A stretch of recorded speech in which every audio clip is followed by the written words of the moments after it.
దగ్గుతో ఒక 2 మంత్స్ నుంచి చాలా మంది పేషెంట్స్ మాకొస్తున్నారు. అండ్ ఇక్కడే కాదు, ఆల్ ఓవర్ ద వరల్డ్ కూడా ఈ ఇన్‌ఫ్లుయెన్జా కేసెస్ అన్నీ పెరగడం ఇవన్నీ అందరం చూస్తున్నాం.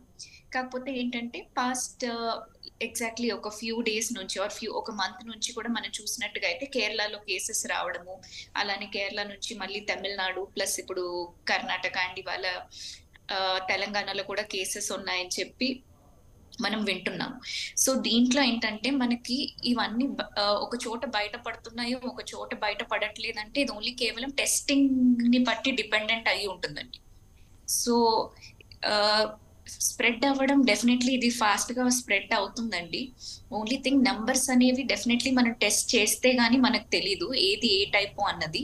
బట్ ఒక్క విషయం ఏంటంటే డెఫినెట్‌లీ ఈ కోవిడ్ వేరియంట్ JN1 ఏదైతే ఉందో ఇది ఒమిక్రాన్ సబ్ టైపే కాబట్టి పెద్దగా మనం అందరం కంగారు పడాల్సిన అవసరం అయితే ఏం లేదండి. అండ్ ప్లస్ మామూలు జాగ్రత్తలు అంటే హై రిస్క్ ఉన్నవాళ్ళు ఎస్పెషల్లీ అంటే 60+ ఇయర్స్ ఉన్న వాళ్ళు కానీ లేకపోతే ఏదైనా కిడ్నీ రిలేటెడ్ సమస్యలు ఉన్న వాళ్ళు కానీ ఇమ్యూనో కాంప్రమైజ్డ్ అంటే క్యాన్సర్ కి ట్రీట్మెంట్ తీసుకుంటున్న వాళ్ళు, చాలా చిన్న పిల్లలు అండ్ ఇలాంటి వాళ్ళందరూ మటుకు తప్పకుండా కొంచెం జాగ్రత్త వహించాల్సి వస్తుందండి.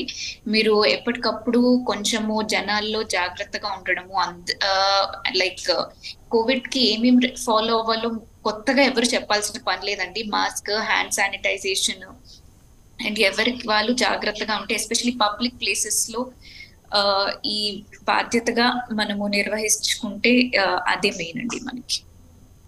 యా మ్యామ్, ఇప్పుడు పేషెంట్ల సంఖ్య క్రమక్రమంగా పెరుగుతుంటుంది కాబట్టి అగైన్ మాస్క్ అనేది ఎంత ఇంపార్టెంట్గా ఉండబోతోంది. అండ్ ఈ అంటే మ్యామ్ చాలామంది కూడా ఇప్పుడు జనరల్లీ వైరల్ ఫీవర్ అనుకొని వదిలేస్తున్నారు. అప్పుడు ఎంతైతే సీరియస్నెస్ ఉండిందో ఇప్పుడు అసలు ప్రజల్లో లేదు. మాస్కులు పెట్టుకుంటున్నారు, లేకపోతే లేదు. 2-3 రోజులు అట్లా ఇంట్లో ఉంటున్నారు, లేదంటే మందులు వాడుతూ బయట తిరుగుతున్న పరిస్థితి ఉంటుంది. ముందే చలికాలం మ్యామ్, ఎంత ఫాస్ట్గా స్ప్రెడ్ అవ్వచ్చు ఇది? సో ఏంటంటే అండి, ఒక గుడ్ థింగ్ ఏంటంటే ఒమిక్రాన్ వేరియంట్ కాబట్టి ఇది మనము ఫస్ట్ లో చూసినంత ఫాస్ట్ గా అయితే స్ప్రెడ్ కాదండి. కాకపోతే అఫ్ కోర్స్ ఇది ఒకరి నుంచి ఒకరికి స్ప్రెడ్ అవుతుంది. ఒక ప్లస్ పాయింట్ ఏంటంటే వ్యాక్సినేషన్ తీసుకున్న వాళ్ళకి చాలా అడ్వాంటేజ్ గా ఉంటుందండి. వ్యాక్సినేషన్ తీసుకున్న వాళ్ళు అయితే పెద్దగా ప్రభావం చూపెట్టదు. బట్ ఒకవేళ ఎవరైనా వ్యాక్సినేషన్ తీసుకోలేదు లేదా ఇమ్యూనో కాంప్రమైజ్డ్ ఉన్నారు అంటే వాళ్ళు డెఫినెట్లీ కొంచెం హై రిస్క్ లో ఉంటారండి. మీరు తప్పకుండా మాస్క్ పెట్టుకోవడం అనేది మీ జాగ్రత్త కోసం మీకే మంచిదండి. అండ్ అంతే అండి, హై రిస్క్ వాళ్ళు జాగ్రత్తగా ఉంటే మనకి సరిపోతుంది. మామూలు వాళ్ళు పెద్దగా భయపడాల్సింది ఏం లేదు.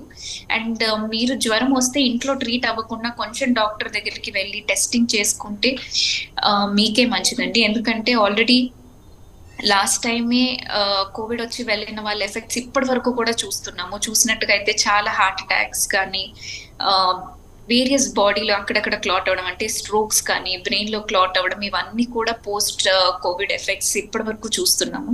సో ఇప్పుడు మీరు సొంత ట్రీట్మెంట్ తీసుకోకుండా మీ నియర్ బై డాక్టర్ దగ్గరికి వెళ్ళండి అండ్ సరైన టెస్ట్లు చేయించుకోండి. మీ ప్రాబ్లం ఏంటో అని మీరు తెలుసుకొని దాన్ని బట్టి ట్రీట్మెంట్ తీసుకోండి. Definitely you will be safe అండి.